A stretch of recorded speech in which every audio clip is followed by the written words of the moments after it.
बसंती Lal ji, horn बजा के निकल लो, रास्ता ऑटोमेटिक क्लियर हो जाएगा। नहीं, ये काम मुझसे नहीं होगा भैया, मैं भी इसी यूनियन का मेंबर हूँ, रोज का उठना बैठना। गजेंद्र भैया, ABMU जिंदाबाद, नहीं चलेगी, नहीं चलेगी, तानाशाही नहीं चलेगी। गजेंद्र भैया जिंदाबाद, ABMU जिंदाबाद, नहीं चलेगी, नहीं चलेगी, तानाशाही नहीं चलेगी। मेकअप देख रहा है? मालिकाई जिंदाबाद, नहीं चलेगी, नहीं चलेगी, तानाशाही नहीं नहीं चलेगी। चलेगी। साले ने पट्टी की पगड़ी बांधी हुई है। दिखाने के लिए जैसे तूने इसको इतना धुना है। जिंदाबाद,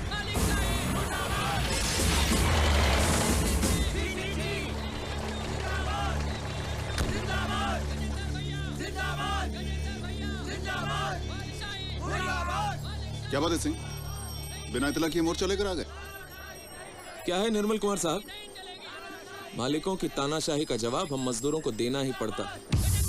जिंदाबाद, गजेंद्र भैया जिंदाबाद, मालिकाई जिंदाबाद। तो आप हैं चल चला चल के मालिक? हाँ, और कंडक्टर भी हूँ। मास्टर ओमकार नाथ जी के बेटे दीपक जी। मिस्टर दीपक, मैं यहाँ का लेबर ऑफिसर हूँ, मजदूरों के लिए काम करता हूँ, लेकिन कुछ मालिकों की परेशानियां भी समझता हूँ। और मेरा एक्सपीरियंस कहता है कि मालिक और मजदूर के बीच अगर इस तरह के हालात बहुत लंबे अरसे तक बने रहें तो इश्यूज बहुत ज्यादा कॉम्प्लिकेट हो जाते हैं और सॉल्यूशन मिलना बहुत मुश्किल। मैं सुलह कराने की कोशिश कर सकता हूँ। आपको कोई परेशानी? बिल्कुल नहीं, बल्कि इस जंगल राज के अंदर अगर आपके बात करने से कुछ मंगल हो सकता है तो इससे बढ़िया हमारे लिए कौन सी बात। गजेंद्र भैया वही रोना है निर्मल साहब, मालिक की लापरवाही की वजह से चोर कोई पैसे पे डल्ला मार गया और क्या। बिल्कुल गलत बात है ये। सारा का सारा कलेक्शन हरीलाल के पास था, मेरे पास फूटी कौड़ी भी नहीं थी। सारा कलेक्शन? जी। इस बात पे यकीन करना थोड़ा मुश्किल है दीपक। क्यों? और चोरी के बाद इन्होंने नौकर को ऐसे काम से हटाया जैसे खेत में घुसा हुआ ढोर डंगर। सब उल्टी बातें कर रहे हैं आप। हरीलाल मेरे यहाँ से काम छोड़कर चला गया, मैंने हरीलाल को काम पर से नहीं निकाला, समझे? इनका सच सच, हमारा सच झूठ। पूछिए इनसे हरीलाल पे इन्होंने हमला किया था या ये भी झूठ है। 10 गवाह पेश कर सकता हूं निर्मल साहब मैं। अरे कोई चोर अगर मेरे यहाँ से चोरी कर कर फरार होता है और सामने आता है तो मैं क्या पूजा करूंगा उसकी? हैरत की बात तो ये है दीपक कि चोरी होने के बाद भी तुमने पुलिस में कंप्लेंट क्यों नहीं की? सिर्फ इंसानियत की वजह से। हरीलाल चोर है, इसमें उसके माँ बाप का क्या कसूर है? उन बूढ़े माँ बाप की शक्ल देखी आपने?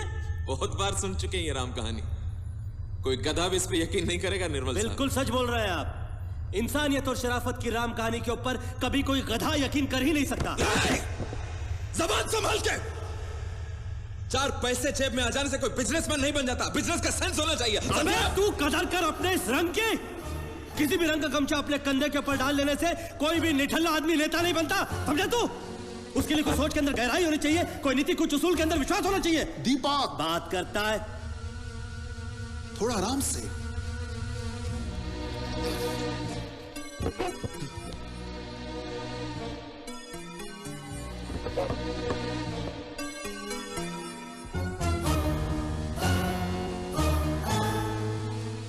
सर, मैं इस नेता के बच्चे से एक बात पूछना चाहता हूं कि टेढ़ी मेढ़ी सड़कों के ऊपर कभी दिन रात बस चलाई है इसने? कभी कोई बोझा उठाया है?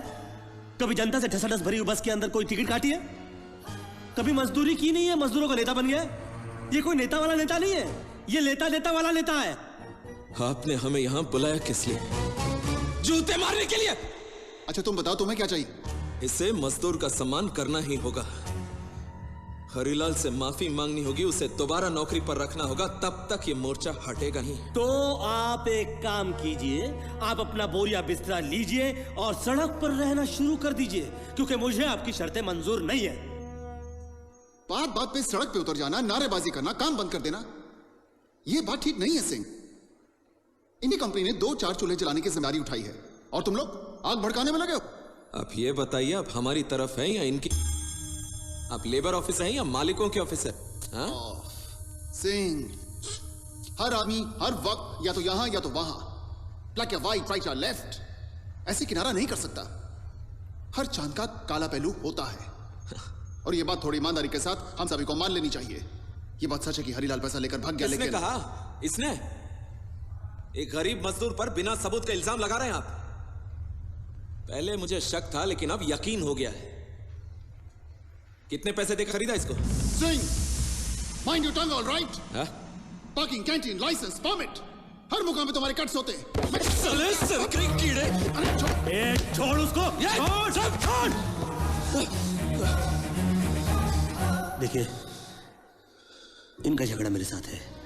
आप अपनी जान जोखिम में क्यों डालते हो? और तुम सुनो, तुम्हारा पंगा मेरे साथ है, इन पे वार क्यों करते हो? हाँ?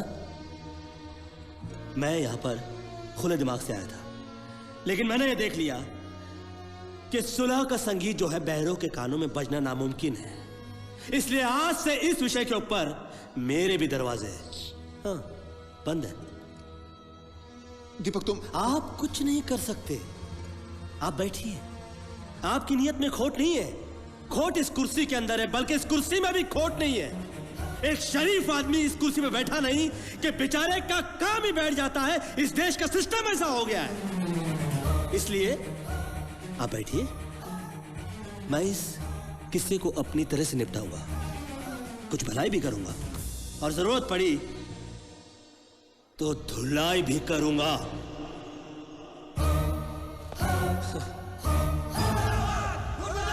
मालिक साहिब